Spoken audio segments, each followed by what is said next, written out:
বছরেরও বেশি সময় আগে বন্ধ করা হয়েছিল যুক্তরাষ্ট্রে একটি কুখ্যাত কারাগার। সেই কারাগার আবার নতুন করে চালু করার নির্দেশ দিয়েছেন মার্কিন প্রেসিডেন্ট ডোনাল্ড ট্রাম্প।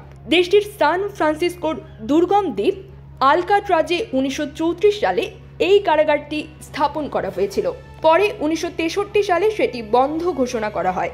আর এবার কারাগারটি কেবল চালু করাই না, বরং এটিকে আরও বড় করে পুনর্নির্মাণের সিদ্ধান্ত নিয়েছেন ট্রাম্প। সোমবার 5 মে এক প্রতিবেদনে এই তথ্য জানিয়েছে এপি এবং বিবিসি।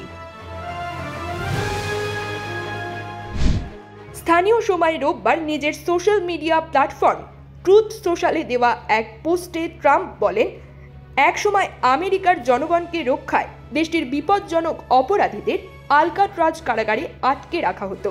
সেই কারাগারটি আবার চালুর উদ্যোগ নেওয়া হয়েছে। ট্রাম্পের দাবি, দীর্ঘদিন ধরে আমেরিকা হিংস্র ও সহিংস অপরাধীদের মাধ্যমে ক্ষতিগ্রস্ত হচ্ছিল।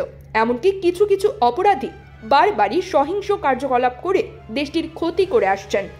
আমি বিচার বিভাগ, ফেডারেল ব্যুরো অব ইনভেস্টিগেশন ও হোমল্যান্ড সিকিউরিটির সঙ্গে কারাগার ব্যুরোকে একীভূত করে আলকাট্রাজ কারাগারটি ফের চালু ও সম্প্রসারণের নির্দেশ দিয়েছি।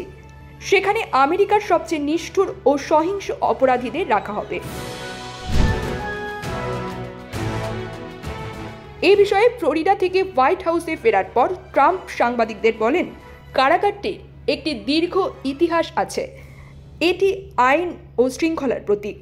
সান ফ্রান্সিসকো উপসাগরে অবস্থিত আলকাট্রাজ কারাগারটি 63 বছর ধরে বন্ধ ছিল। যুক্তরাষ্ট্রের ফেডারেল ব্যুরো অব প্রিজনসের ওয়েবসাইটের তথ্য মতে, ভঙ্গুর অবকাঠামো ও উচ্চ ব্যয়ের কারণে 1963 সালে কারাগারটি বন্ধ করে দেওয়া হয়। দ্বীপে অবস্থিত হওয়ার কারণে এটি পরিচালনার খরচ ছিল অন্য যে কোনো ফেডারেল কারাগারের তুলনায় প্রায় 3 গুণ। এছাড়া দ্বীপের অবস্থান, তীব্র স্রোত এবং বরফ শীতল পানির কারণে আলকাট্রাজকে আমেরিকার সবচেয়ে নিরাপদ কারাগার হিসেবে বিবেচনা করা হতো। এমনকি আনুষ্ঠানিকভাবে এই কারাগার থেকে কোনো বন্দির পালানোর রেকর্ডও নেই। এফবিআই এর তথ্য মতে, কারাগারটি চালু থাকাকালীন 36 জন আসামি অন্তত 14 বার পালানোর চেষ্টা করেও সফল হননি। সবাই কর্তৃপক্ষের হাতে ধরা পড়েছেন। এটি বর্তমানে সান ফ্রান্সিসকোর অন্যতম পর্যটন আকর্ষণ।